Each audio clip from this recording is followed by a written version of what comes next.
Prions. Seigneur, nous voulons te dire merci, nous bénissons ton nom. Merci pour ton amour, merci pour ta grâce, parce que tu nous as sauvés, tu nous as équipés et tu es prêt à nous utiliser à faire des exploits comme toi tu avais fait quand tu étais sur la terre, parce que nous sommes aujourd'hui tes représentants sur la terre. C'est pour ça que comme nous voulons examiner ta parole, que tu nous réveilles, afin que nous prenons conscience de quoi nous sommes capables pour devenir des instruments puissants en tes mains que tu vas utiliser pour ta gloire. Nous voulons te dire merci par la chaque cœur ici présent. Au nom de Jésus, nous avons prié. Amen. L'exhortation que nous allons voir ce matin a pour thème les grandes possibilités à travers les croyants. Les grandes possibilités à travers les croyants. Nous tirons notre texte dans le livre de Jean chapitre 14. Je lis verset 12 au verset 14. Jean chapitre 14, je lis verset 12 au verset 14, qui dit ceci. En vérité, je vous le dis, celui qui croit en moi fera aussi les œuvres que je fais, et il en fera de plus grandes parce que je m'en vais au Père. Et tout ce que vous demanderez en mon nom, je le ferai afin que le Père soit glorifié dans le Fils. Verset 14. Si vous demandez quelque chose en mon nom, je le ferai. Amen. Quand je lis certains versets là, je suis content. Quand Jésus est en train de parler quelque part et il dit, en vérité, 2 fois, il faut faire pause. Parce qu'il veut dire quelque chose d'important. Quand Jésus enseigne, quand tu es en train de lire la parole de Dieu, et tu viens sur certains versets comme ça, il dit, en vérité, 2 fois, il faut faire pause. Il faut aller doucement. Et assois-toi, médite ce qu'il a dit. Il dit, en vérité, je vous le dis, celui qui croit en moi fera les œuvres que je fais, et il en fera de plus grandes, parce que je m'en vais au Père. Les grandes possibilités à travers les croyants. Ici, il n'a pas dit pasteur, il n'a pas dit apôtre, il n'a pas dit bishop, il n'a pas dit évangéliste, il n'a pas dit guerrier de prière. En vérité, je vous le dis, celui qui croit en moi, est-ce que tu crois? Est-ce que tu crois au Seigneur Jésus? Hier, on a vu comment on devient chrétien à travers la repentance et la foi. Et maintenant, tu t'es repenti et tu es devenu chrétien. Ça veut dire quoi? Tu es devenu un homme extraordinaire. Tu sais pourquoi? Dieu le Père habite en toi. Dieu le Fils habite en toi. Dieu le Saint-Esprit habite en toi. Tu deviens un homme extraordinaire et Dieu peut t'utiliser à accomplir de grandes choses. Il dit tu vas faire même des choses que lui n'a pas fait. Et c'est vrai. Mais il faut croire. Et maintenant, pourquoi ce n'est pas ça aujourd'hui? Pour t'aider à comprendre mieux l'exhortation, on va voir ça en 3 points. Premier point, les exploits des aînés. Dans les temps anciens, nos aînés ont fait des exploits. Même dans le livre de Actes des Apôtres, ils ont fait des exploits parce que c'est Dieu qui l'a dit. Quand Dieu dit quelque chose, il l'a accompli. Donc on va voir les exploits des aînés. Deuxième point, on va voir le manque d'espoir au temps contemporain. Le manque d'espoir au temps contemporain. Et maintenant, le dernier point, on va voir les pas décisifs pour les exploits. Ce que tu dois faire pour que toi aussi tu deviennes un instrument puissant entre les mains du Seigneur que Dieu va utiliser pour sa gloire. C'est ça que nous voulons voir ce matin parce qu'il n'y a pas de hasard chez Dieu. Si Dieu t'a sauvé là, il veut faire quelque chose à travers toi. Quand tu es devenu enfant de Dieu, il faut savoir que tu es devenu un homme extraordinaire. Tu n'es plus un homme ordinaire. Il faut te considérer comme un homme extraordinaire. Il faut te considérer comme quelqu'un que Dieu va porter comme un manteau et va t'utiliser pour la gloire de son nom. C'est pour ça qu'il t'a appelé. Et il m'a appelé aussi. Donc, il ne faut pas dire, comme moi, je ne suis pas pasteur, je ne peux pas guérir les gens. Je ne peux pas imposer les mains aux gens et ils seront guéris. Quand je ne suis pas pasteur, je ne peux pas chasser les démons. C'est faux. Le nom de Jésus est au-dessus de tous les noms. Et un enfant de Dieu qui invoque le nom de Jésus, il répond toujours. À moins que tu n'es pas un enfant de Dieu authentique. Donc, on va voir les exploits des aînés. Nous allons prendre quelques passages. Voyons. Hébreux chapitre 11, vous connaissez très bien ce passage. Hébreux chapitre 11 qui parle de la foi. Et la Bible dit, il doit parler les exploits que les aînés ont eus. Hébreux chapitre 11, je lis du verset 32 au verset 34. Et que dirais-je donc, car le temps me manquerait pour parler de Gédéon, ça c'est les aînés, de Barak, de Samson, de Jephthé, de David, de Samuel et des prophètes. Qu'est-ce qu'ils ont fait? Verset 33. Qui, par la foi, vainquit des royaumes, exerçait la justice, obtint des promesses, fermait la gueule des lions, éteignit la puissance du feu, échappait aux tranchants de l'épée, guérit de leurs malades, fut vaillant à la guerre, mis en fuite des armées étrangères. Voilà les exploits des aînés. Ils ont fait des choses extraordinaires. Et tu vas me dire que là c'est les anciens, les aînés de l'Ancien Testament, mais et dans le Nouveau Testament. Ils ont fait aussi des exploits. Jésus allait au temple. Quand Jésus était vivant là, il allait au temple. Et il y avait un aveugle qui restait là-bas et demandait. Jésus ne l'avait pas guéri, mais les apôtres, comme Jésus a dit, ce que moi je n'ai pas fait, vous allez faire. Jésus allait au temple. Et l'homme là, on dit qu'il allait au temple depuis des années. Et maintenant, voyons ce qui s'est passé. Actes chapitre 3, je lis verset 1. Vous connaissez très bien l'histoire. Pierre et Jean montaient au temple à l'heure de la prière. À l'heure de la prière, les chrétiens ne courent pas aujourd'hui. Normalement, quand il y a séance de prière au niveau de ton église à 13h, tu es sorti du bureau à 12h30, tu cours pour venir à l'église, prier rapidement et retourner là-bas. C'est comme ça. On dit, Pierre et Jean montaient ensemble au temple à l'heure de la prière. C'était la 9e heure. Il y avait un homme boiteux de naissance qu'on portait et qu'on plaçait tous les jours à la porte du temple appelé la Belle pour qu'il demandait l'aumône à ceux qui entraient dans le temple. Voilà. Et il a commencé par demander l'aumône à Pierre. Pierre a dit, regarde-nous, on n'a pas l'argent, on n'a pas l'or, mais ce que nous avons, nous allons te donner. Au nom de Jésus de Nazareth, lève-toi et marche. Il a commencé par sauter. Tout le monde a commencé par glorifier le nom du Seigneur. C'est de ça que Jésus parle. Croyants.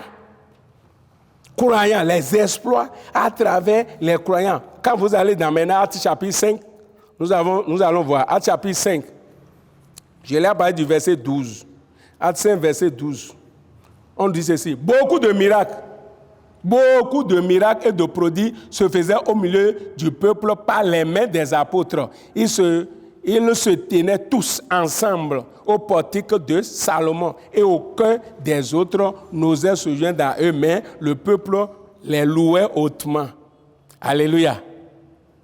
Alléluia. Verset 15. En sorte qu'on imposait, on apportait les malades, suivez, en sorte qu'on apportait les malades dans les rues et qu'on les plaçait sur des lits et des couchettes afin que lorsque Pierre passerait, son nombre au moins ou couvrit quelques-uns d'eux. La multitude a... Vous voyez ça? Pierre, son nombre même guérissait les gens. C'est pour ça que Jésus a dit, si vous croyez en moi, vous allez faire les choses que je fais et vous allez faire de plus grandes. Les gens allaient à Jésus et tout ça, on n'a pas dit que son nombre a guéri quelqu'un. Même la femme qui trouvait le sang, il a fallu qu'il touche la robe de Jésus d'abord, avant de recevoir la guérison. Ici, Pierre ne touchait personne. Son nombre même guérissait. C'est ça les exploits des aînés. Et Dieu n'a pas changé. Son nombre guérissait les maladies. Aujourd'hui, où sont les miracles? Est-ce que Dieu est mort? Il n'est pas mort.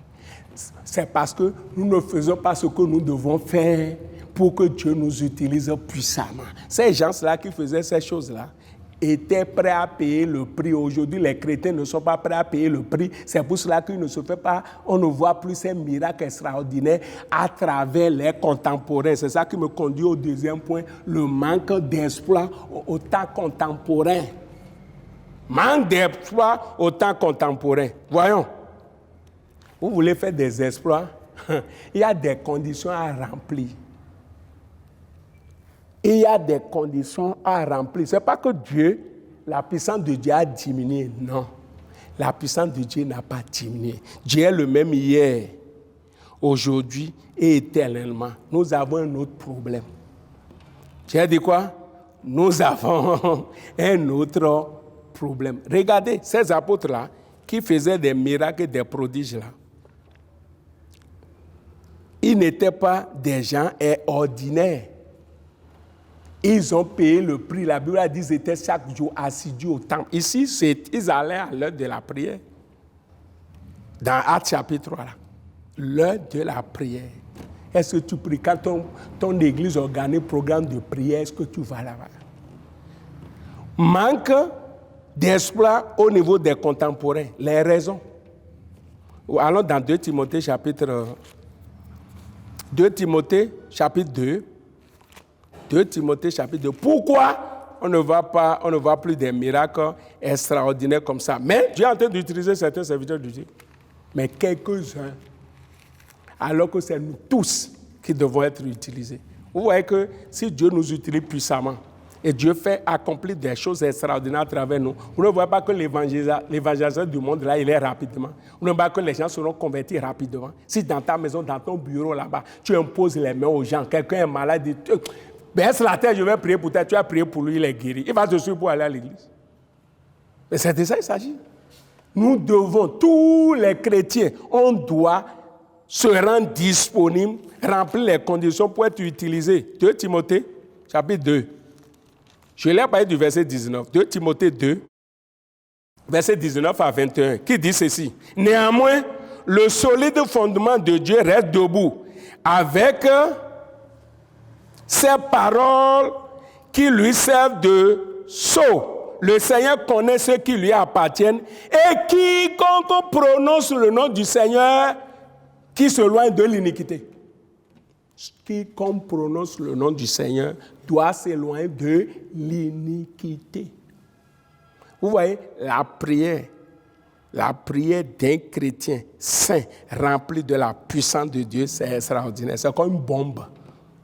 Un chrétien saint qui prie, il y a un résultat. Mais aujourd'hui, on n'a pas le temps de nous sentir. On dit, quiconque prononce le nom du Seigneur, qui s'éloigne de l'iniquité. Vous voyez, quand on parle de la sanctification, il y a certaines personnes qui disent que non, ça là, personne ne peut être saint aujourd'hui. Dieu va demander ce qu'on ne peut pas.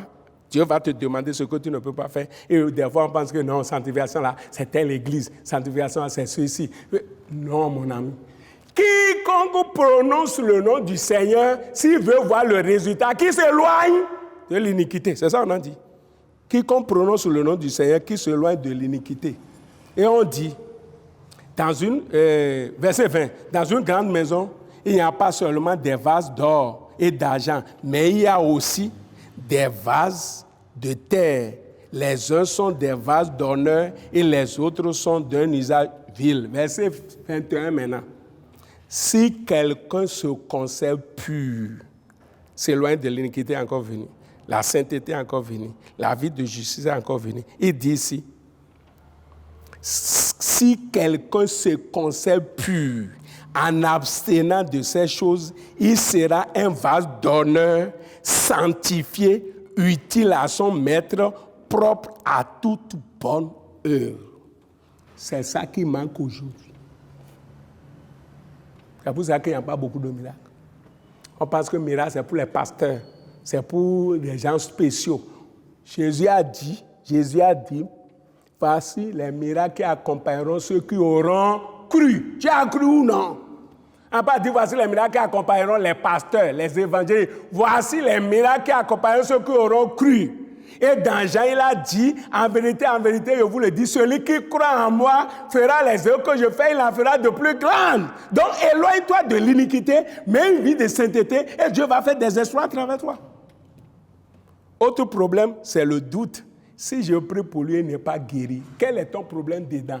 Tu as Dieu imposé les mains malades sur la gueule. Toi, impose la main, prie. Si Dieu ne guérit pas, ce n'est plus ton problème. Ça fait problème de Dieu lui-même. Toi, fais ton travail. Mais une vie de sainteté, une vie pure. Et le courage. C'est pour ça que dans Jacques chapitre 5, Jacques chapitre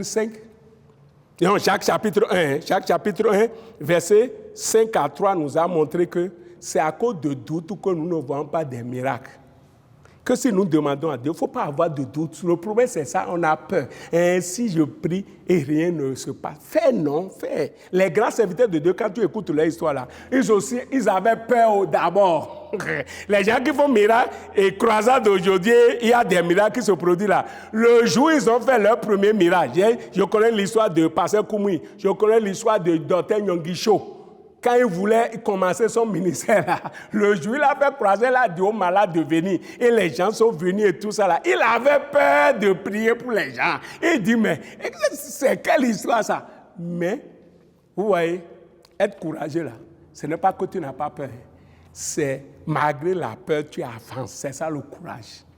Malgré la peur, tu avances. C'est ça un courageux. Vous pensez que quand David a affronté Goliath et il a couru pour aller, vous pensez qu'il n'avait pas peur? Il avait peur. Mais malgré la peur, il avançait et il a vu le miracle. Toi aussi, il ne faut plus avoir peur. Il ne faut plus avoir de doute. Parce que dans Jacques 1, verset 5, là, il dit, si vous ne demandez pas parfois que vous doutez, là, de ne pas espérer que nous allons recevoir quelque chose. Donc notre problème, c'est vie de sainteté. Notre problème, c'est un problème de manque de foi. Quand les deux là sont réunis, tu mets une vie de sainteté et tu as foi, tu vas déplacer les montagnes. Et Dieu va nous utiliser. Je dis à partir de ce matin-là, quand tu vas partir au service, quelqu'un malade, prie pour lui, sera guéri. Ton enfant malade, prie pour lui, sera guéri. Il ne faut pas regarder et si, non, il ne faut pas douter. C'est Dieu qui a dit. C'est le nom. Jésus va honorer son nom. Toi, ton travail, mais une vie de sainteté, une vie agréable à Dieu, parce que la Bible dit, si notre cœur ne nous condamne pas, nous avons de l'assurance devant Dieu. Notre problème, c'est qu'il y a un péché secret qui est là, et on a peur, on te dit que avec ça, là, maintenant, Dieu va m'exaucer. Mais si ton cœur est saint, tu es pur, et tout ça là, tu ne vis pas dans le péché secret, tout ça là, tu auras le courage pour prêcher, pour prier pour quelqu'un. C'est ce que la Bible a dit dans Proverbes chapitre 28, verset 1, il dit que le juste est courageux comme un jeune lion. Le juste est courageux comme un jeune de lion. Si tu mets une vie de justice là, le courage va s'installer et tu ne vas pas peur de prier pour quelqu'un. Tu vas prier, Dieu va agir. Et à partir de ce matin, Dieu va agir à travers toi. Maintenant, les pas décisifs à faire pour faire des exploits. Tu veux faire des exploits? Oui, Dieu veut t'utiliser. Dans ton bureau, dans ta famille, dans ta maison, dans ton quartier, dans la maison où tu as loué. Dieu veut t'utiliser. Dieu veut t'utiliser et tu vas avoir des exploits au nom de Jésus-Christ. Donc, les pas à faire pour vraiment devenir un instrument puissant entre les mains du Seigneur. Rapidement, on a Romains, chapitre 1, ça demande de la consécration. Romains, chapitre 12, Romains 12, hein. Romains 12, je lis verset 1, 2. Je vous exhorte donc, frères, par les compassions de Christ, à offrir votre corps comme un sacrifice vivant, agréable à Dieu, ce qui serait de votre part un culte raisonnable. La consécration. Et c'est ce que les disciples avaient fait quand vous allez dans Actes chapitre 2, montez à partir Actes chapitre 2, voyons ce que la Bible a dit concernant les apôtres. Pourquoi les miracles se faisaient à travers eux? Regarde dans Actes chapitre 2, je lis rapidement verset 42. Actes 2, 42, on dit, ils persévéraient dans l'enseignement des apôtres. Ils persévéraient, c'est les disciples, hein? Ils persévéraient dans l'enseignement des apôtres, dans la communion fraternelle, dans les fractions du pain et dans les prières. Et le verset 46 dit, ils étaient chaque jour assidus au temple. Ils rompaient le pain dans les maisons, et ainsi de suite. Ils prenaient leur nourriture avec joie et simplicité. Vous voyez ça? Chaque jour assidus au temple. Aujourd'hui, on dit de venir à l'église 3 fois dans la semaine, c'est trop. Et tu veux faire un miracle. Ils étaient chaque jour assidus au temple. Ils persévéraient dans l'enseignement, dans les prières. C'est ça la force, le secret.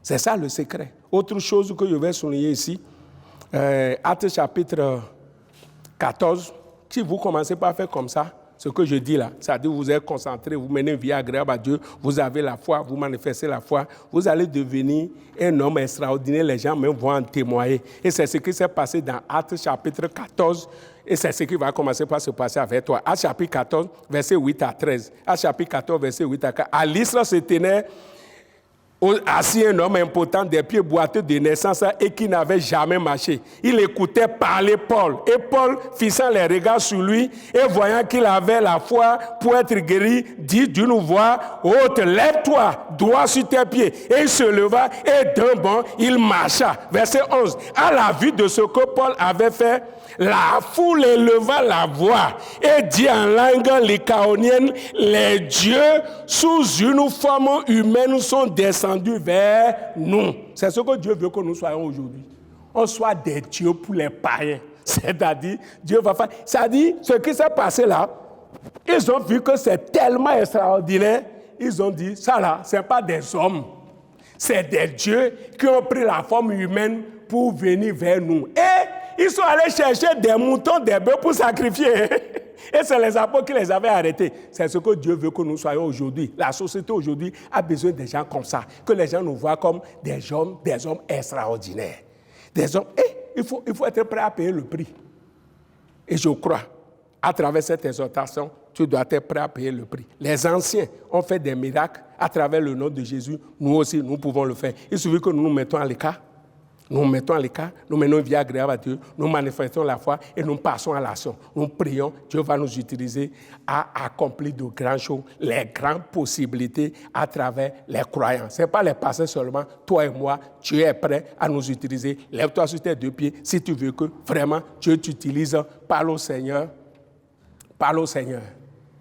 Remercie d'abord le Seigneur. Le Seigneur t'a choisi, le Seigneur m'a choisi. Il veut que nous devenions des instruments puissants en ses mains. Que nous allons utiliser, que nous devenons des instruments puissants en ses mains qu'il va utiliser pour glorifier son nom dans nos foyers, dans nos maisons là où nous avons loué, dans notre village, dans notre famille. Dieu veut glorifier son nom, mais tu dois te mettre à l'écart. Comme les premiers disciples, on dit qu'ils étaient chaque jour assidus au temple. Ils priaient, jeûnaient, ils étaient dans la communion, c'est ça la force.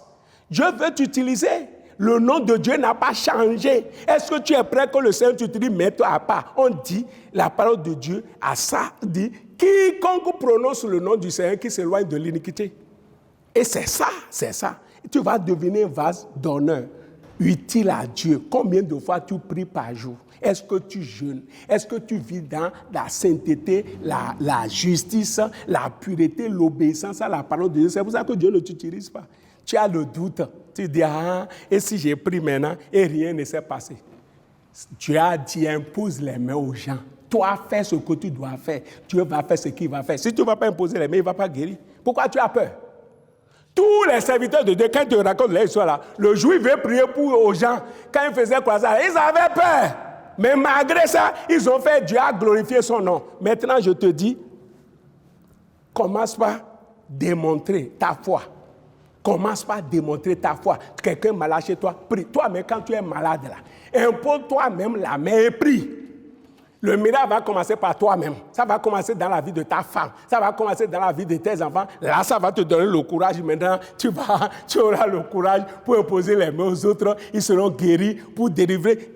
Certains, même quand ils sont à l'église et que la puissance de Dieu se manifeste, quelqu'un tombe à côté d'eux là, il commence pas à fuir. Comment tu vas fuir? Tu fuis pour aller. C'est que tu as peur. Tu as peur des démons.